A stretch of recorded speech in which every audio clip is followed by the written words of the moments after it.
પ્રભુ ઈસુના મૂલ્યવાન ગૌરવી નામમાં આજની સવારની પ્રેમી સલામ. Praise the lord, hallelujah. આજે અજવાળા વિશે અંતિમ મનન આપણે કરવાના છીએ. સપ્તાહ દરમિયાન પ્રભુએ કહ્યું કે હું જગતનું અજવાળું છું, તમે જગતનું અજવાળું છો. અને એટલા માટે આપણને અજવાળાના દીકરા દીકરીઓ સ્થાપિત કર્યા છે.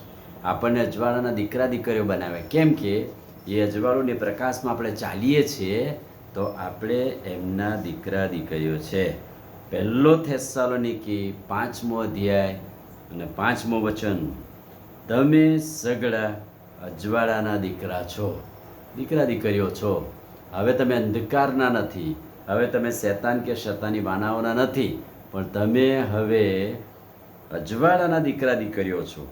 અને એટલા માટે જે કોઈ પ્રકાશમાં અજવાળામાં આવે છે, જે એમના દીકરા દીકરીઓ બને છે, એનો સમાજ, એની પ્રજા અને એના લોક બને છે.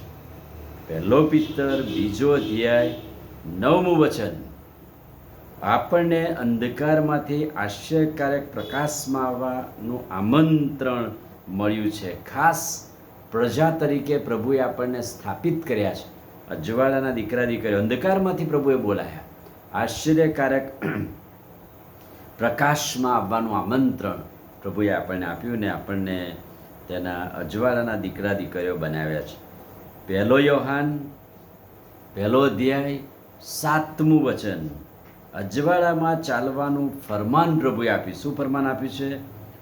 જો આપણે પ્રકાશમાં ચાલીએ તો એકબીજા સાથે સંગત છે. આ મોટું આહ્વાન અજવાળાના બાળકો, દીકરા દીકરીઓ કે ચાલવાની ઓળખ, કે જો આપણે એના દીકરા દીકરીઓ છે, અજવાળામાં ચાલીએ છીએ, પ્રકાશમાં આવીએ છીએ તો એકબીજા સાથે સંગત છે. રોમિયોને પત્ર 13મો અધ્યાય 12મું વચન, અજવાળાના હથિયાર બનાવ્યા છે.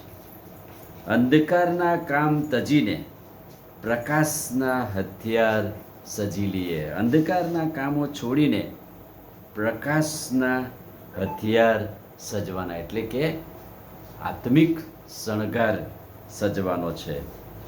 ફિલિપીઓને પત્ર 2 અધ્યાય 15મું વચન, જગતની જ્યોતિઓ સમાન આપણને બનાવ્યા છે. જગતની જ્યોતિઓ કઈ? તો સૂર્ય, ચંદ્ર, તારાઓ, એ બધી જ્યોતિઓ કહેવાય. તો પ્રભુએ આ અંધકારમાંથી બહાર લાવીને પ્રકાશિત કર્યા. એટલે એવી એક જ્યોતિ સમાન જ આપણને બનાવ્યા કે આ જગતમાં અજવાળા સમાન બનીને જગતની જ્યોતિઓ મૂકીને એ પ્રકાશમાં આવવાને માટે ઘણા બધા લોકોને આપણે આહ્વાન આપી શકીએ છીએ. એવી જ્યોતિઓમાં, એવા પ્રકાશમાં આપણે ચાલી શકીએ છીએ.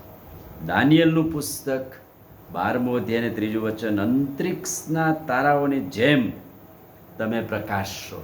અંતરિક્ષના તારાઓ જેમ પ્રકાશ આપે છે. ઘણાને પ્રકાશના બાળકો કે લોકો બનાવ્યા ને છેલ્લા દિવસે અંતરિક્ષના તારાની માફક પ્રકાશ છે. અને એટલા માટે પ્રકાશના દીકરા દીકરીઓ તરીકે આપવાનું આમંત્રણ પ્રભુએ આપણને આપ્યું છે. હું જગતનું અજવાળું છું, તમે જગતનું અજવાળું છો, ને તમારું અજવાળું લોકોની આગળ એવું પ્રકાશવા દો કે તમારી રૂઢીકરણીઓ જોઈને આકાશમાંના બાપને તેઓ સ્તુતિ કરે. આમીન. પ્રાર્થના કરે. વાલા પ્રભુ, આજે સવારે તમે એમને જગતની જ્યોતિઓ સમાન, પ્રકાશ સમાન બનાવ્યા છે. અંધકારમાંથી આવવાનું આમંત્રણ મળ્યું પ્રભુ, અને તમારા લોક તરીકે, પસંદ કરાયેલી પ્રજા તરીકે અમને આશીર્વાદિત કર્યા. આભાર. આજનો દિવસ તમે આશીર્વાદિત કરો. પ્રભુ ઈસુના નામમાં માગીએ છીએ, સાંભળો ને માન્ય કરો. આમીન. God bless.